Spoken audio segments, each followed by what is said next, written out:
Okay, this is the second in the series. Sorry, it's a bit hard to see. This one I'm going to pot this one up. It's going to go up a side. That's an 8-inch pot or 200mm pot. I'm going to go to a 250, 10-inch pot. I personally don't like to go any bigger than 250. They get too heavy to handle, particularly when you've got a big plant in them and it's wet. I don't really want to do it. So if they get any bigger than that, I'll divide them and give them away, basically. So if you want one, give me a call. So first step, remove the tag.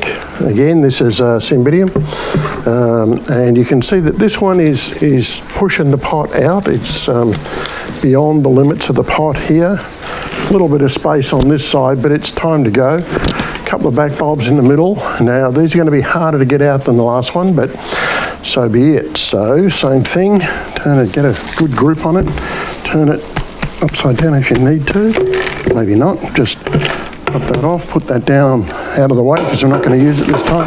Again, nice yellow roots, but you can see this one's more pot bound. This one's got less space to grow, so there's a bit of work involved in getting this out. You've got to be, I'm not going to say brutal, but you've got to be forceful and get your fingers right in there and break up the root ball, particularly when they're like this. I can recall my father doing this with a little hatchet, tomahawk, in order to chop them away. And I don't think I've used a tomahawk, but I've done similar things myself in order to get through this very tight root ball and get enough space to make it work. See how we're going here. So we're getting some of it out. It's going to be yeah, there we go. So often, this one isn't too bad. Often you find that these roots are white and papery because, and they feel thin. They don't feel, that feels like very firm noodles, whereas sometimes it really does feel like paper streamers. And what's happened is there's so much root that they're not getting enough water, and so the plant is drawing all the water out of the roots, and the roots are not growing, and eventually the plant stops growing. And people say, why don't my orchids grow, why don't they flower? Well, because you're not giving them anywhere to flower, to grow. You know, you've got to give them space to grow the top and the bottom of the plant, because they grow both at the same rate. So if the bottom's not growing, the top won't grow. That's true of all plants, but particularly true of orchids. You can see I've got most of it out now. Just keep going a little bit further.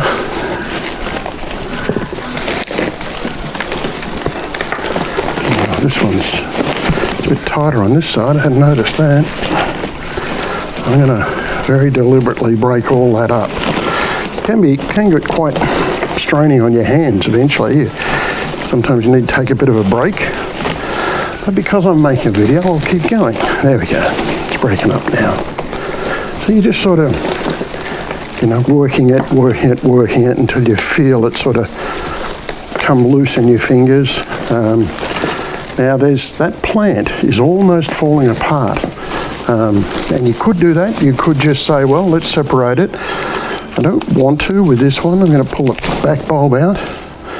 Some roots in that, and there's another one in there.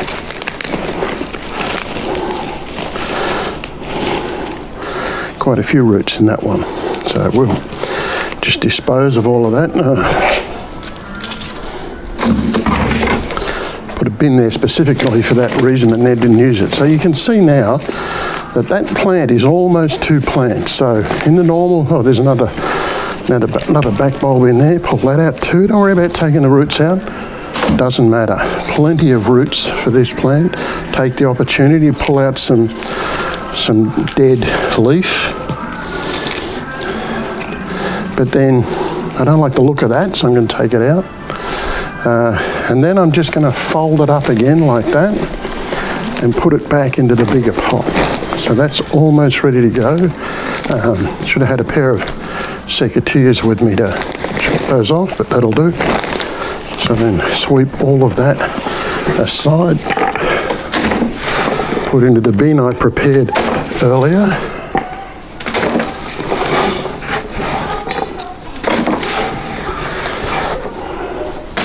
Okay, so now so that's fallen apart. There's really easily two plants there. So each bulb in an orchid is essentially a new plant. So you could quite easily just have one. Truth is that one won't flower. If you only have one bulb in the pot, it won't flower. They need really 3 green bulbs. 3 green bulbs. I've seen it done with less, but I guess I'm not clever enough. Those blokes who are have obviously been doing this a lot longer than I have, and it's fabulous that they can do that. I'm just making this a bit easier for me.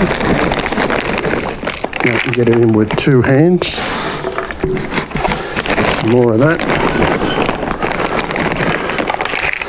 That's close now. That's about 1/3. Sometimes you do this and then you think, oh, it's too much. It's all right, take it out, tip some out. No hard and fast rules. Don't think, oh no, this is the right way, there's only one way, Bruce said you got to do this. No. I was at an Orchid Society meeting a few months ago, and the question was asked, when is the best time to water your orchids? What time of day? And of the 25 people in the room, I reckon there were 25 different answers. Now, my understanding was always that you water first thing in the morning, right through winter and spring, and then once it gets hot, you water in the evening because you're trying to get I think it's a 6 to 7 degrees centigrade temperature change in order to get the plant to spike. So I've always followed that pattern.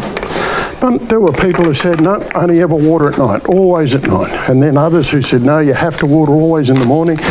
Some say they've got to miss during the day and only, do it at this time and at that time. And I'm thinking, there's no real rule here. There's no, here's what's right. There's no engineering to this. There's no, if you do it this way, you've got it right. So don't get hung up on right and wrong. It's not engineering, it's, I was going to say it's art, it's more craft, isn't it? It's a craft, it's a hobby. So do what you think is right, see how it goes. Orchids are a long-term game, so you put in what you think is going to work, you wait for the season, you see what comes out next time. Do you get a good plant? Do you get flowers? Oh, by the way, this plant will not flower next season.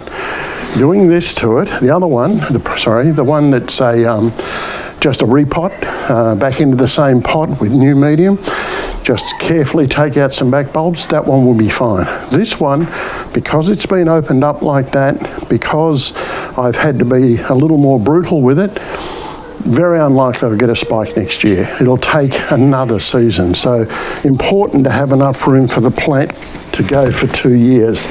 I try to do this every 2 years, not every year. Sometimes I think, oh no, that one's got to be done, but most of the time this is enough. Okay, so there we are. Try and find the front of the plant. Put the tag back in. Job's done. That's potting up as opposed to repotting.